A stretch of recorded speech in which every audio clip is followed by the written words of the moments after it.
Hi all, Plantside Agent here. This video is going to be part 2 of my 3-part series on my Pathfinder M34 Scout Canteen and the companion Brew Kit. So this part 2 is going to be about the Brew Kit, so if you're interested, stay tuned.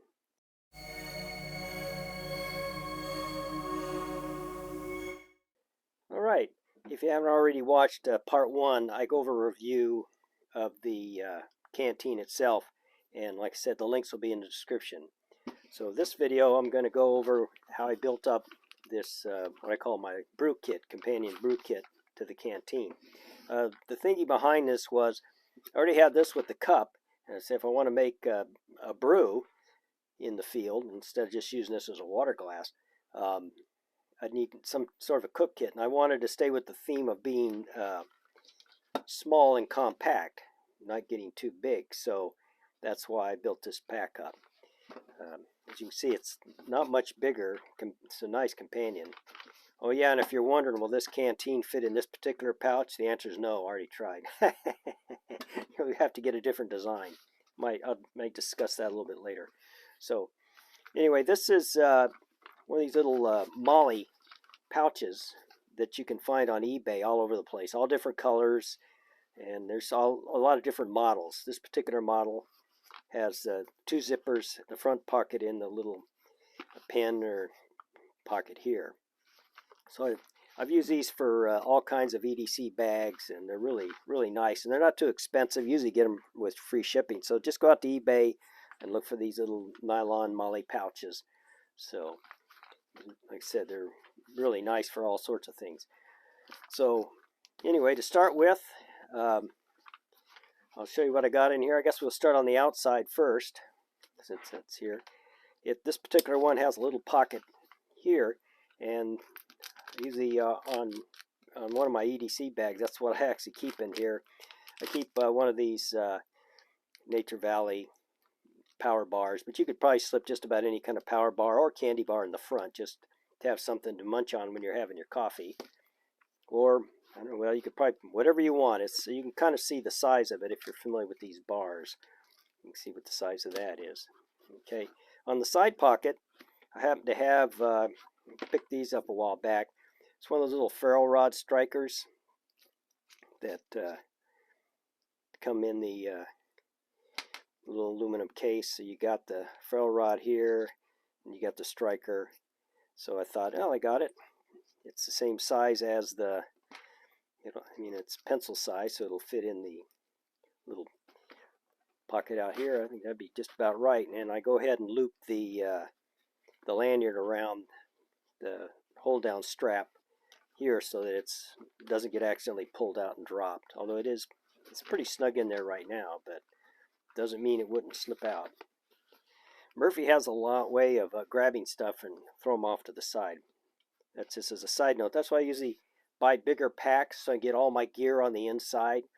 I don't like to have a lot of stuff hanging on the outside because it can just snag on stuff, break, and get lost. In other words, you don't want to look like the Clampets, when they go to Beverly Hills in their truck, when you're going down the trail with your pack. But that's my philosophy. You guys do what you'd like. So anyway, let's see. This pocket, this side, well, this pouch has 2 pockets. 2 zippered pockets. So on the outside, or the inside, however you want to look at it, pocket, what I have in that is I have a small towel just for being used. And, I have several of these small towels. These were for babies towels, and I just hung on to them, after the kids grew up, because they weren't babies long enough for her to wear out. So they're a nice compact size for a cotton towel. As you can see, I have used them against stoves before and wasn't paying attention and caught them on fire. But it's just one of the hazards of the wilderness. So I got, and it's a nice size towel, and they got plenty of room in here for it. Actually, this kit does have quite a bit of room. I could probably get a lot more done with it. But so on the fire side or the stove side, I got a lighter, no Bic, and then I have a 2-ounce plastic bottle, squirt type. I actually labeled them off just because I got labels, and Might as well be safe. So anyway, that's 2 ounces of alcohol, which will give you probably, since as you see my cup isn't 16 ounces, so you probably could get maybe 3 or 4 8-ounce cups brewed out with just 2 ounces. I probably won't do more than one, at a time anyway when I'm out before I come back. Okay, then I have the stove, and I did go over how this stove works with the canteen cup in the first video, but anyway, this is one of my Altoid pillar type stoves that use the round alcohol burner. So I trick them all out with stickers and paint them just because it's what I do. So anyway, then I have my 1 ounce round tin alcohol burner. It has the carbon felt in there.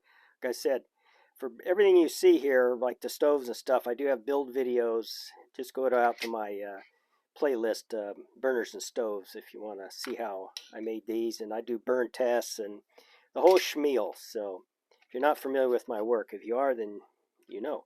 So anyway, this one, you just use this stove. Like I said, I do have build videos on this type of stove to show you exactly what you need, dimensions, and all of that stuff. If you go out and find those videos.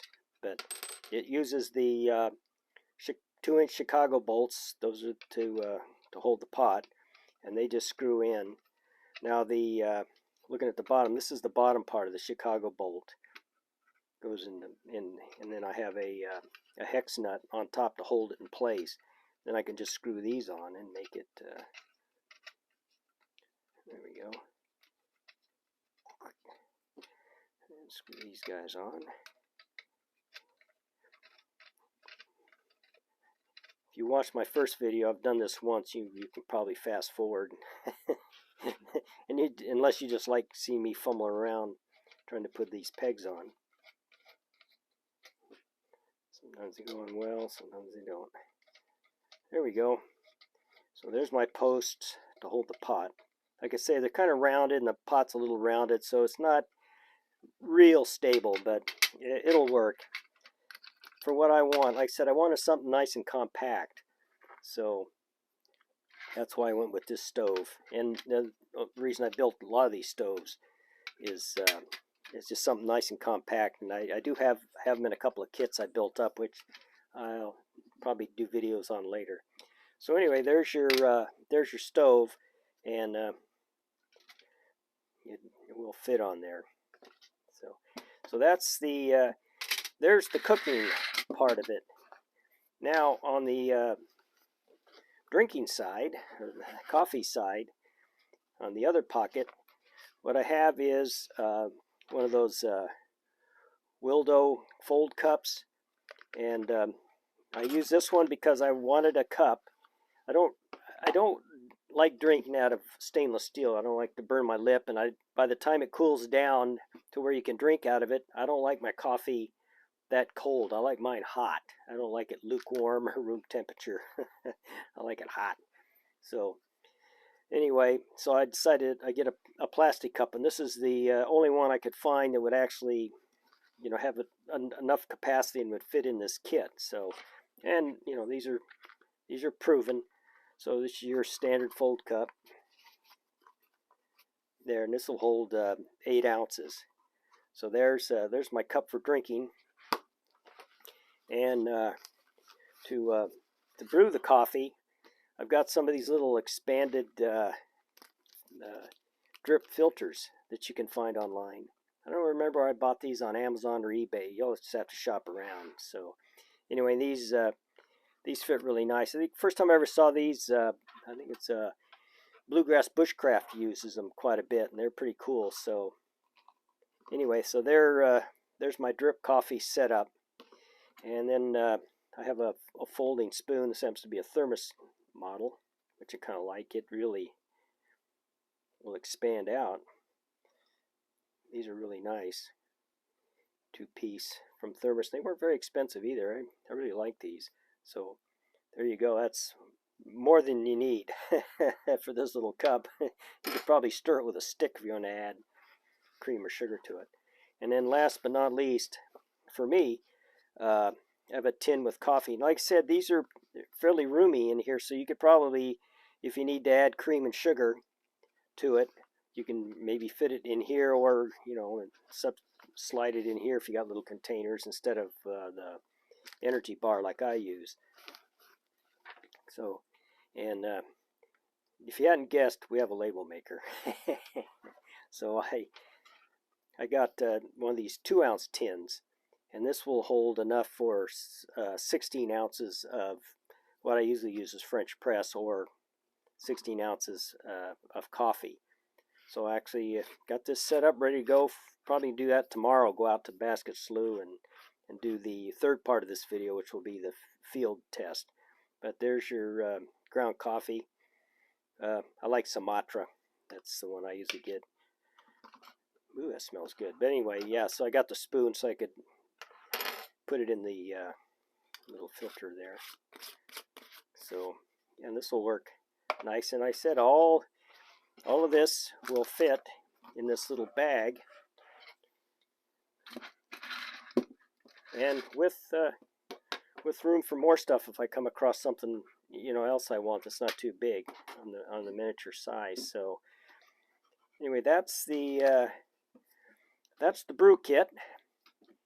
Like I say, the next video I'm going to actually take all this out to the field and see how it works, and see if I can actually boil water on this without spilling it all over myself, and we'll see. So that could be an exciting one, or it could be the next failed video you see online. So, but let's see. Yeah, I can't think of anything else to say about this kit. So hope you guys enjoyed the video, and we'll see you next time. Bye-bye.